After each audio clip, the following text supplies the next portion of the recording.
ხის ჭიშკრის ნაცვლად ესეთი ალაყაფის კარი გვაქვს უკვე და მივდივარ ისევ. გამარჯობა, გაიწიეთ. გამატარეთ, გადით. გამარჯობა. ბავშვებო. ცუგებო. კაი, გაიწიეთ. გადით. როგორია თქვენი გზა სკოლისკენ? უწერის სკოლისკენ მიმავალი გზა ასეთი ულამაზესია.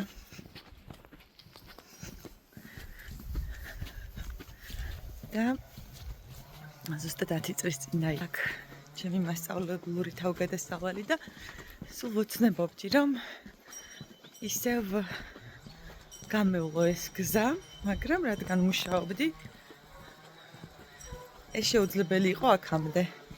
ახლა კი დეკრეტული შვებულება საშუალებას მაძლევს რომ ისევ გავიარო გზა, ვარ სრულიად თავისუფალი და მგონი ამ დილოს ფიქრობდი ეს არის ის რაც მინდა ვიარო სკოლებში და ჩავატარო გაკვეთილები და არ მქონდეს არანაირი ვალდებულება, არ ვიყო დროში შეზღუდული. მოკლედ კარგია. ასეთი რამე მაქვს ბალიშები, ჩანთა, რომელიც უწერის სკოლის მოსწავლემ მაშინ ახლა უკვე მეოთხე კურსელმა თამარმა მომიხატა პატარა მაწანწალას მიხედვით.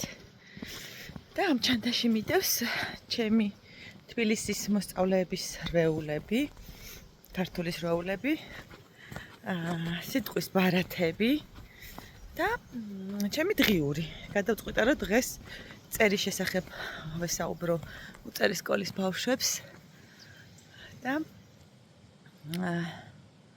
დილას დავწერე დღის ჩანაწერი.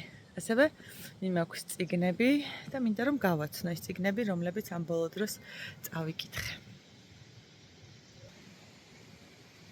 რა უმასია. ყოველ დილას 3 წელი აი ამ სიამაზეს ვუყურებდი და ძალიან მენატრებოდა დინარე მუშვანი.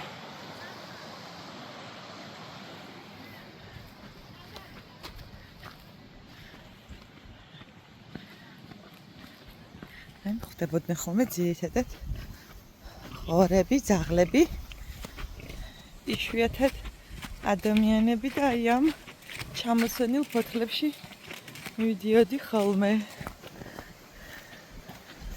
ზამთარში იყინებოდა ეს გზა და ერთი პერიოდი ჩაწყვეტილი იყო. და აი არ ვიცი, სახიფათო გზად იქცა რაღაც მონაკვეთი. ღობეზე ჩაბღაუჭებულები გავდიოდით მე და ჩემი კოლეგები, რომ შვიდად ჩავსულიყავით სკოლამდე და ბავშვები. ეს ალვისხე. ამასობაში ალვისხეები შემიყვარდა ძალიან, აქამდე შემჩნევლიც კი არ მქონდა რომ აქ ალვისხე იდგა. ავრალამასია.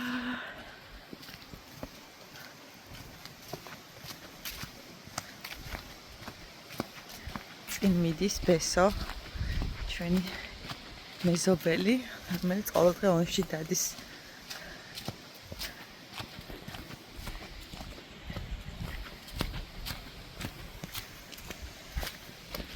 ეს არის წისქვილი.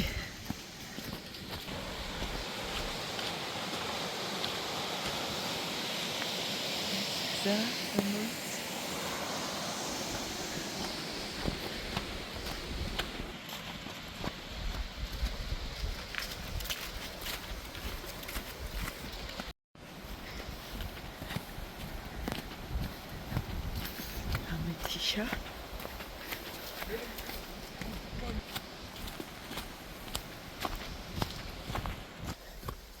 ჩემი მოსწავლეები, რომლებთაც ვასწავლიდი, უკვე არიან სტუდენტები და უწერის სკოლაში არც ერთი მოსწავლე აღარ არის ის, ვისაც ვასწავლიდი. და როცა ამ სოფელში ჩამოვდივარ, ისეთი ცარიელია მათ გარეშე აქაურობა. და ახლა კიდევ ხვდები მე რომ წამოვედი თბილისში, როგორი მტკივნეული იქნებოდა მათთვის აქ დარჩენა ერთმანეთის გარეშე. ქალაქს მაინც სხვა რიტმი აქვს, თავბრუ დამხვევი და მალევე გავიწყებს ამ სოფლის მყუდროებას. მუხის პირს დაფენილი. მიყვარს მუხა. ნახეთ რა ლამაზია. აი, ამ სილამაზეში იარეს ამი წელი.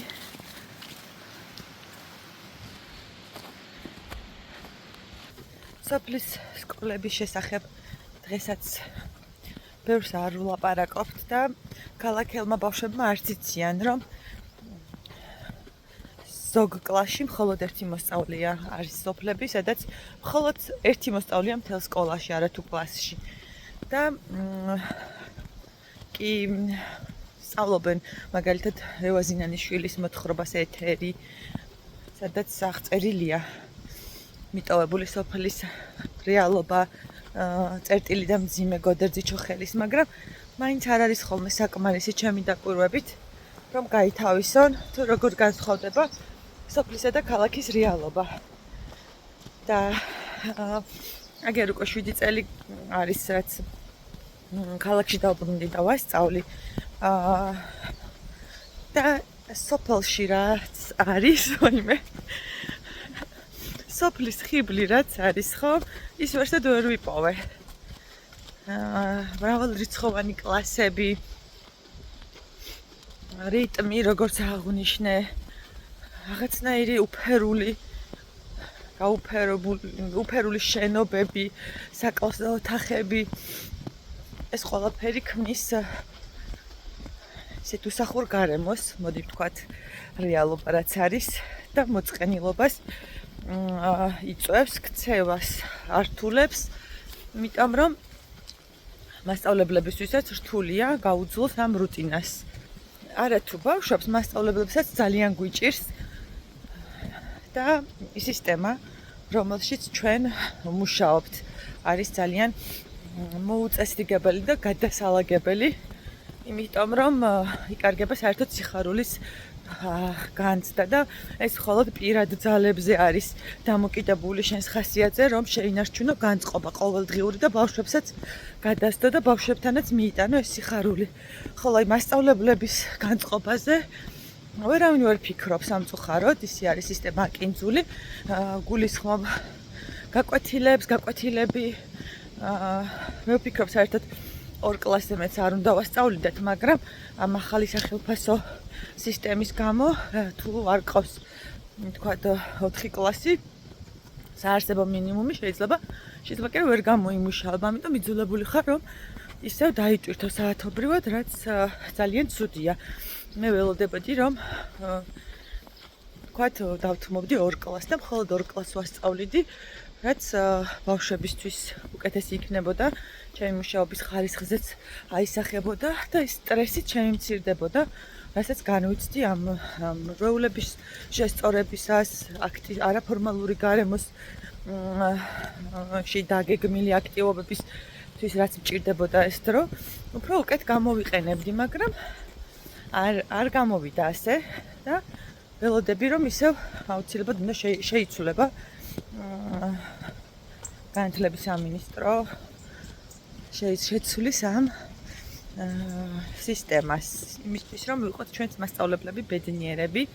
ხომ კიდევ 5 წუთი არ არის საკმარისი, რომ კლასიდან კლასში გადაბარგდე, რადგან უთვალავ რესურს ვატარებ სულ აი ასე და სანამ ამ ყველაფერს მოვაგროვებ, მარტო 5 წუთი ამაში მჭირდება. მერე დასრულების შემდეგ ყოველი გაკვეთილის ბოლოს მოდიან ბავშვები და გესაუბრებიან, ყველას უნდა რაღაც გაგიზიარონ და შენ იძულებული ხარ ესე მოსხლეტით მოიშორო, უხეშად რომ თქვა და გავარდე სხვა კლასში. ეს ქმნის უკიდურეს დაძაბულობას და აი ხლა როცა მე ვისვენებ, ხო, დეკრეტულ შებულებაში ვარ, სკოლის გახსენებაც კი არ მინდა აი ამ სისტემის გამო.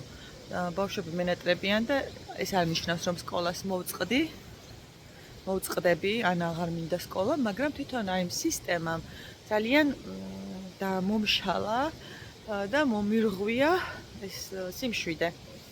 ამიტომ რაღაც უნდა მოვიფიქრო ისეთი, რომ მე თავად ვშველო ჩემს თავს ვუშველო ბრჭყალებში. სკოლის გარეშე ვერ წარმომიდგენია ჩემი ცხოვრება, მაგრამ იმისთვის რომ ნაყოფიერი იყოს ჩემი მუშაობა ბავშვებისთვისაც და საკუთარი თავისთვისაც, ცოტა სხვა სისტემა უნდა შემოგთავაზოს სკოლამ, მასწავლებლებსაც. აი ეს კედელი, ხავსიანი კედელი ძალიან მიყვარს. ქვა არის უზარმაზარი, ლოდი.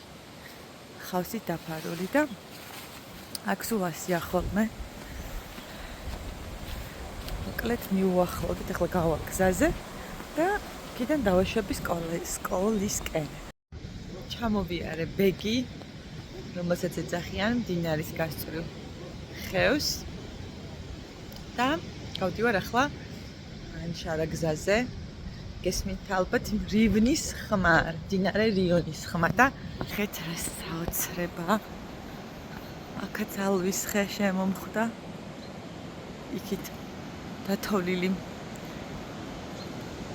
მთები და ამ დროს არის ხოლმე ულამაზესი ფერის რიონი. მზე რომ მოადგება, კიდე უფრო ლამაზი ფერი იქნება.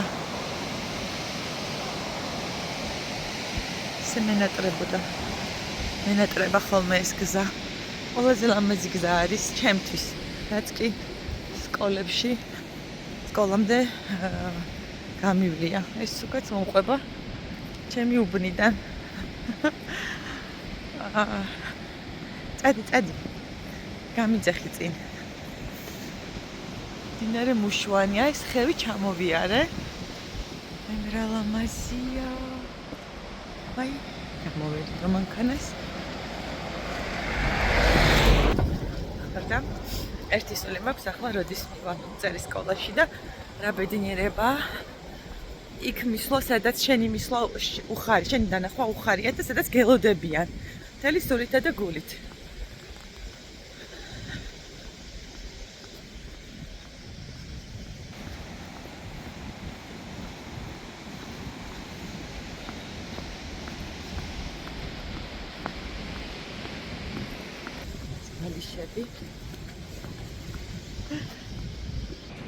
აი ეს არის სოფლის ერთადერთი მაღაზია, მარკეტი. სადაც ვყიდულობდით ხოლმე ტკბილეულს, როცა სკოლაში გვიწევდა დიდხანს დარჩენა სპექტაკლებისთვის თუ ლიტერატურული კაფეებისთვის. ეს კი წმინდა გიორგის სახელობის ტაძარი.